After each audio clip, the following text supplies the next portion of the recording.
दोस्तों, एक सास होती है और एक उसकी बहू। बहू रहती थी ग्वालियर में। उसने अपनी बेटी के बर्थडे के लिए अपने सास ससुर और जेठ को बुलाया, जिसमें से उसका ससुर और उसका जेठ दोनों पहुंच जाते हैं ग्वालियर अपनी बेटी के बर्थडे के लिए। तो जो ससुर होता है वो बर्थडे मनाने के लिए पहुंच जाता है ग्वालियर, जिनका नाम होता है अजय। और वहीं उनका जो जेठ होता है उनका नाम होता है संतोष। ये तीनों लोग वहां बर्थडे मनाने के लिए पहुंच जाते हैं, लेकिन सास किसी कारण बस बहू से उसकी नहीं बनती थी, इस वजह से वो नहीं गई। सास होती सुशीला, वो अपने घर पर रह रही थी। ये मूल रूप से झांसी की रहने वाली थी। टहटोली इनका गांव पड़ता, इलाका है कुमरिया। तो यहाँ रहती थी। तो घर में अकेली वो सास अकेली रह गई थी। उस बहू ने क्या गेम खेला, उसने अपनी छोटी बहन रागिनी और उसके बॉयफ्रेंड अनिल वर्मा को अपने ससुराल में सास के पास पहुंचा दिया। और फिर क्या हुआ, उनके साथ में 8 लाख रुपए की ज्वेलरी घर से गायब मिली और उनको बेहोशी का इंजेक्शन देकर उनके साथ में एक हत्याकांड हो गया। अब पुलिस होती है, वो जब जांच पड़ताल करती है तो सबूतों के आधार पर, और कातिल कितना बड़ा क्यों ना हो, वो कोई ना कोई सबूत छोड़ जाता है। फिर क्या था, पुलिस ने अपनी जैसे ही जांच पड़ताल चालू की तो परत दर परत इस कहानी की खुल गई। और बहू की वो करतूत, वो साइबर दिमाग उसका खुल गया।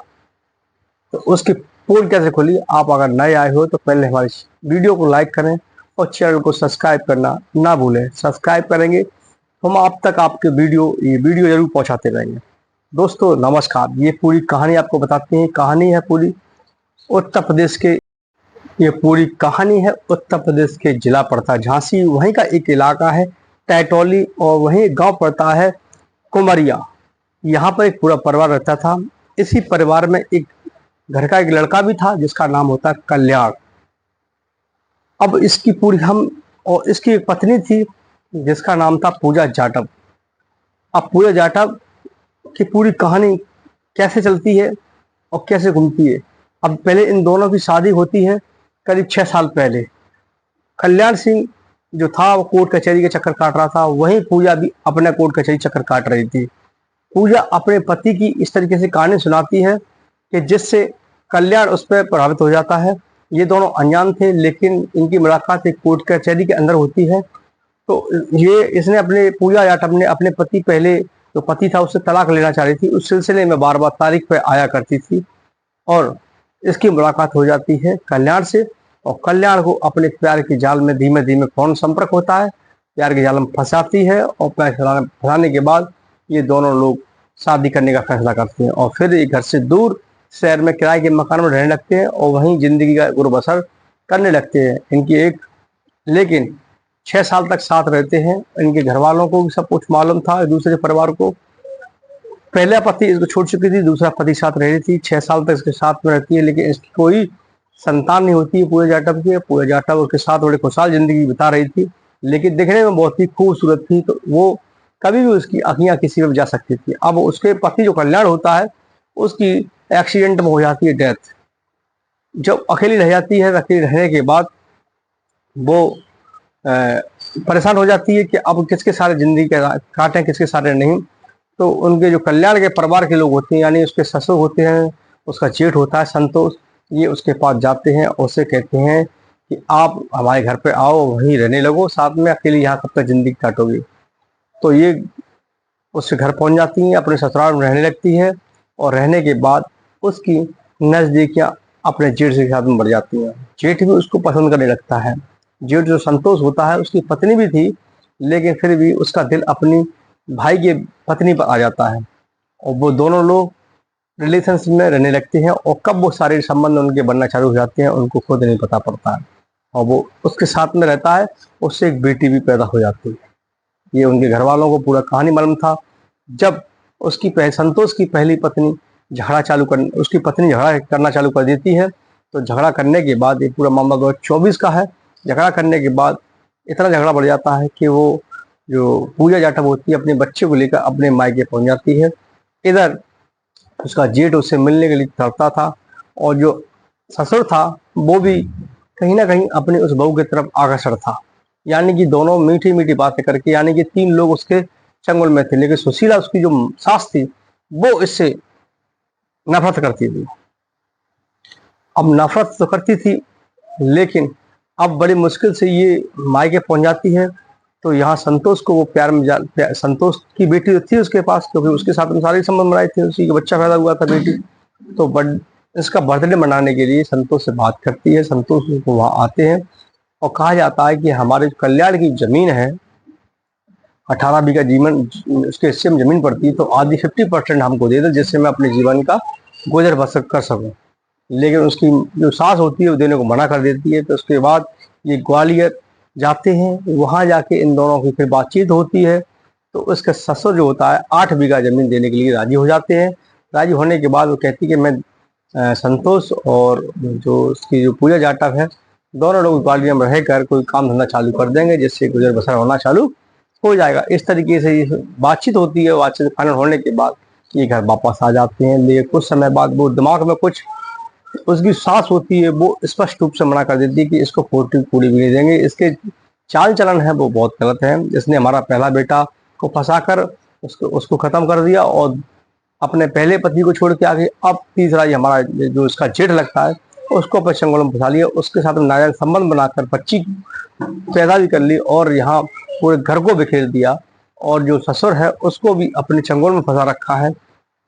तो सुशीला ने स्पष्ट रूप से मना कर दिया कि ये लेडीज बहुत खतरनाक है, इससे बच के रहोगे तो बढ़िया रहोगे।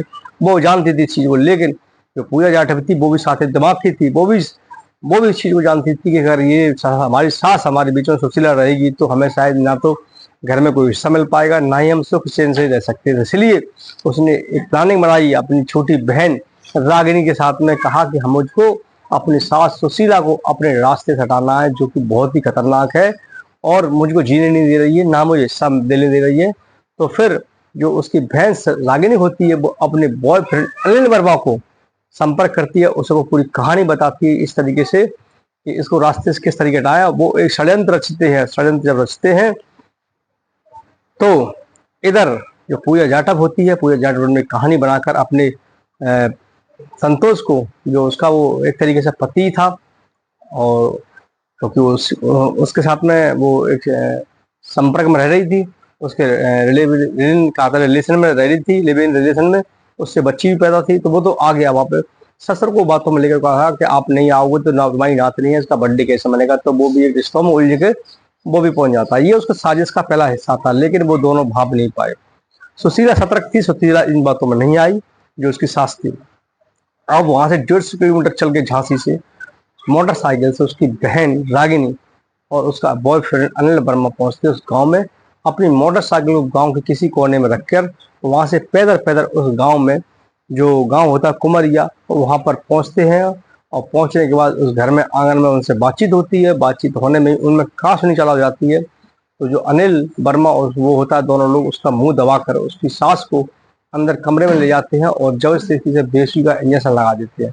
जब बेहोशी का इंजेक्शन लगा लेते हैं, लगाने के बाद उसके घर में लूटपाट करते हैं और चाकुओं से कई बार उस पर वार किया जाता है, जिससे सुशीला की हो जाती है वहां पर मौत। और लूटपाट करने के बाद वो वहां से रफू चक्र हो जाते हैं, रफू चक्र हो जाते हैं। और जैसे ही चले जाते हैं, किसी को कोई भड़क, कानों कान भड़क नहीं लगती है और वो फिर निकल जाते हैं वहां से। जब वो लोग वहां से वापस ग्वालियर से अजय, जो कि वो सुशीला का बड़ा बेटा था और उसका जो पति था अजय, यानी कि पूजा जाटव का ससुर, उसका जेठ, वापस बर्थडे मनाकर बेटी का अपने गांव पहुंचते हैं। तब वहां आवाज देते हैं तो वहां गेट नहीं खुलता है। देखते हैं वहां पर नजारा देखने के बाद वहां पर होश उड़ जाते हैं। तो वहीं उन लोगों ने FIR दर्ज करते हैं। वहां पर उनकी पड़ोस में किसी से उनकी जो पड़ोस में क्या, वो वहां पर उसका एक भाई था, किसका, जो संतोष की पत्नी थी, जो रियल पत्नी थी उसकी पत्नी ने और उसके भाई पर, क्योंकि उसकी पत्नी अपने मायके रह रही थी, इस पे हत्या का मुकदमा पुलिस के ऊपर यहाँ थाने में FIR दर्ज करा देती है। जब FIR दर्ज करा देती है तो पुलिस जांच पड़ताल में लग जाती है। तो वो सीधा सीधा, उनको शक था, उन्होंने कहा कि हम लोग यहाँ पर थे, उसने अपने बेगुनाही सबूत दिखाए जब सबूत दिखाए तो वहाँ कुछ डाउट हुआ और सीधा सीधा पूरा जाटव के ऊपर शक किया। तब सीडिया निकलवाते हैं फोन नंबरों की, और सीडिया निकलवाए जिस नंबर से संपर्क हुआ, गांव वालों के से पूछा गया तो उन्होंने कहा यार 2 व्यक्ति सुबह आए थे, एक लड़की थी, एक लड़का था, और वहाँ के सीसीटीवी कैमरे किया थे तो वहाँ वो आते जाते दिखाई दे रहे हैं। फिर क्या था, पुलिस पूरे जाटव के घर जाती है, ग्वालियर से अरेस्ट करती है। पहले तो उससे पूछा जाता है प्यार से, नहीं बताती है तो इधर उधर की कहानी सुनाने लगती है वो, लेकिन स्पष्ट रूप से मना भी कर देती है। पुलिस सख्ती से पेश आती है तो सारा जुल्म वो कबूल कर लेती है। और ये पूरा जुल्म करने के बाद ये पूरी स्टोरी उसने इस तरीके से सुनाई तो तंग रह गई। ये पूरा प्लान सीखा था और इस तरीके से उन्होंने काम किया। तो वहाँ देखिए ये पूरा जाटव दिखने में इतनी सुंदर है, अपने पहले पति को पर गोली चलवाई, फिर इसने कोर्ट में इस कल्याण को फंसाया, इससे कोई संतान नहीं होती है, वो भी एक्सीडेंट में मारा जाता। तो यहाँ पे अपनी जेठ पर नजर रखती है, जेठ के साथ में नजर रखती है, इससे संतान पैदा होती है। ससुर को भी वो अपने अंडर में रखती थी, अपने हुस्न के जाल में फंसाकर। तो इस तरीके से ये पूरी कहानी का एक खौफनाक मंजर इस उत्तर प्रदेश की झांसी में देखने को मिला। रिश्तों को तार-तार करने वाली ये पूजा जाटव निकली सातिर। पुलिस ने उसको पकड़ के उसकी बहन को, उन तीनों को अरेस्ट करके सलाखों के पीछे पहुंचा दिया। एक महिला ने कितने परिवारों को नष्ट किया, ये महिला के चरित्र पर निर्भर करता है। कितनी सातिर महिलाएं निकलती हैं, वो कहाँ से कहाँ तक गुजर सकती हैं, वो अपने लिए एक अच्छे हंसते खेलते परिवार को। उसका बेटा भी चला गया, अपने जेठ को अंडर में ले लिया, उसकी जो पत्नी थी वो बिखर के अपने मायके पहुंच गई, उसका परिवार बिखर दिया, और अपने जो सास थी उसको भी ले लिया। यानी कि एक महिला ने कितने लोगों को यहाँ बर्बाद कर दी। कहानी सुनाने का पर्पज ये था कि लोगों को आजकल इन महिलाओं पर कोई विश्वास करने का मामला नहीं है। पहले लोग डरते थे कि आदमी इन महिलाओं को मारते हैं और महिलाएं तंग होकर ऐसी हर घटनाएं करती थी, पहले वो अपनी जान कमाती थी। लेकिन आज उल्टा हो गया, महिलाएं इतनी मजबूत हो गई हैं कि अब वो अपने पतियों को, अपने परिवार को इस तरीके से करती है। तो ऐसे लोगों से सतर्क रहें, सावधान रहें। कल फिर मिलते हैं एक नई वीडियो के साथ में। अगर आपको मेरा वीडियो अच्छा लगा हो तो लाइक जरूर करें।